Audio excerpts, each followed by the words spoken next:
Hi అండి. ఈరోజు మనం చికెన్ జాయింట్ ఎలా చేసుకోవాలో చూపిస్తాను. చికెన్ జాయింట్లు హాఫ్ కేజీ తీసుకున్నానండి. 4 పీసెస్ వచ్చాయి. వాటిని ఇట్లా మధ్యలోకి అక్కడక్కడ ఘాట్లు పెట్టుకునేసి ఉప్పు నీళ్ళల్లో ఒక అరగంట సేపు నానబెట్టి తీసేసానండి నీట్గా. ఇప్పుడు దీనికి కావాల్సిన పదార్థాలు ఉప్పు కారం పసుపు తెల్లగడ్డ అల్లం మసాలా ధనియాల పొడి అండ్ గరం మసాలా పౌడర్ అండి. ఇవి మొత్తం అన్నిటినీ వీటికి బాగా నీట్గా పట్టించేద్దాము. ఇలా కలుపుతూ ఒక 10 నిమిషాల పాటు బాగా వాటి ముక్కలకి మసాలా పట్టేటట్టు బాగా కలిపి పెట్టుకుందామండి.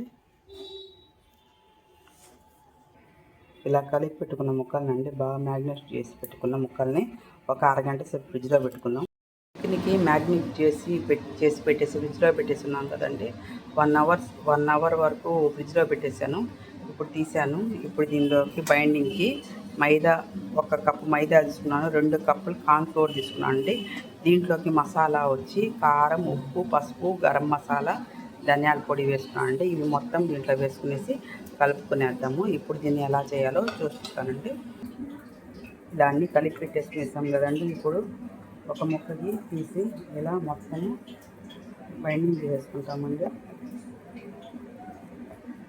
ఇలా బాగా ప్రెస్ చేసుకుంటూ ఇలా పట్టించుకుని వేస్తామండి. ఇప్పుడు కొద్దిగా ఫ్రిడ్జ్లో వాటర్ పెట్టుకునేసి ఒక బౌల్లో ఫ్రిడ్జ్లో వాటర్ పెట్టుకుంటామండి. ఇవి బాగా కూలింగ్ అయిన తర్వాత 1 నిమిషం పాటు ఇలా డిప్ చేసుకుంటాము.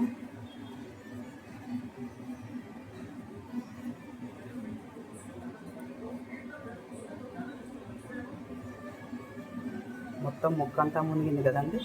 ఇప్పుడు దీంట్లో తీసేసి వాటర్ మొత్తం పోనీ చేసి మళ్ళీ ఈ పౌడర్లో మళ్ళీ డిప్ చేసుకుంటామండి. మళ్ళీ ఈ పిండిని అనేది మళ్ళీ ముక్కకి ఇలా పట్టించేసి మసాలా అంతా పట్టించేసి కొద్దిగా అలా దులిపేద్దామండి. దులిపేసినప్పుడు దానికి మనకి అంత అయితే పౌడర్ అంటే నేను ఒక చేత్తో వీడియో చేస్తున్నాను కదండి, దానికని ఇట్లా అంటున్నాను. ఇప్పుడు ఈ ముక్కని ఇలా ఎత్తుకొని పోయేసి మనం చూడండి నూనె బాగా కాగిపోయింది మీడియంగా. ఇప్పుడు మనం ఆయిల్లో డీప్ ఫ్రై చేసుకుందాం. ముక్క మునిగేంత వరకు ఆయిల్ వేసుకుందామండి. ఇలా డీప్ ఫ్రై చేసుకుందాము. అలాగే అది ఏగేటప్పటికి ఇంకొక ముక్క కానీ మనం అలాగే ప్రొసీజర్ చేసుకుంటామండి.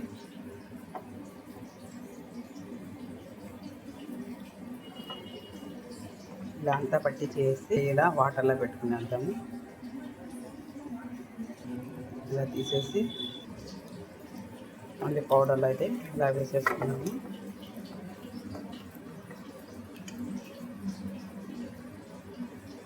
తర్వాత పిండిని మొత్తము తిరిగిచ్చేద్దామండి. దానికి ఎంత పిండి అయితే కావాలో మసాలా కావాలో అంతవరకు పట్టుకుంటుంది, కొరవంతా వదిలిపోతుందండి. ఇప్పుడైతే ఇది మనకు మీడియం ఫ్లేమ్లో 2 సైడ్లు తిప్పుకుంటూ ఇలా వేయించుకునేద్దామండి. ఇప్పుడు దీన్ని పక్కన పెట్టుకునేద్దాము. మళ్ళీ రెండోసారి వేయించుకుందాము. రెండోసారి మసాలా పెట్టుకున్న ముక్కను కానీ ఇలా వేసేసుకున్నామండి. ఇప్పుడు దీన్ని అలాగే డీప్ ఫ్రై చేసుకుందాం. ఈ ముక్కను మనం తీసేసుకుందామండి. ఈ ముక్కను తీసేసుకునేసి మనం ఇందాక వేయించి పెట్టుకున్నాం కదా, ఆ ముక్కని మళ్ళీ సెకండ్ టైము రోస్ట్ చేసుకుందాము.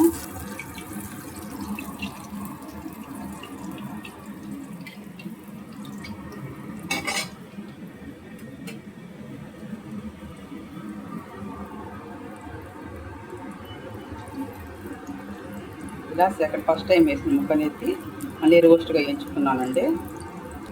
స్లో మంట పైన 2 సైడ్లు తిప్పుకుంటూ అండి నిదానంగా వేయించుకుందాము. ఎందుకంటే ఇది కొద్దిగా లావుగా ఉంటాయి కదండి ముక్కలు, లోపలంతా ఉడకవుతాం కానీ కొద్దిగా నిదానంగానే వేయించుకోండి.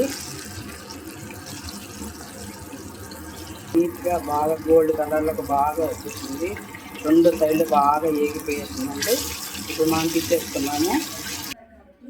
ఎంతో టేస్టీగా క్రిస్పీగా ఉంటే చికెన్ లాలీ రెడీ అయిపోయిందండి. కేఎఫ్సి మోడల్లో మనకు చూడండి ఎంత క్లమ్జీగా ఉంది, ఎంత పొరలుగా వచ్చింది, బాగా వచ్చిందండి. టేస్ట్ కానీ బాగుంటుంది అని అనుకుంటున్నాను. ఈ వీడియో కనుక మీకు నచ్చితే లైక్ చేయండి, షేర్ చేయండి, సబ్స్క్రైబ్ చేయండి. మనం అన్ని ఇంట్లో ఉండే ఇంగ్రీడియంట్స్తోనే చేసాం కాబట్టి చాలా టేస్టీగా వస్తుందండి. ఇలా అందరూ తయారు చేసి మీ పిల్లలకి పెట్టండి. థ్యాంక్ యూ అండి.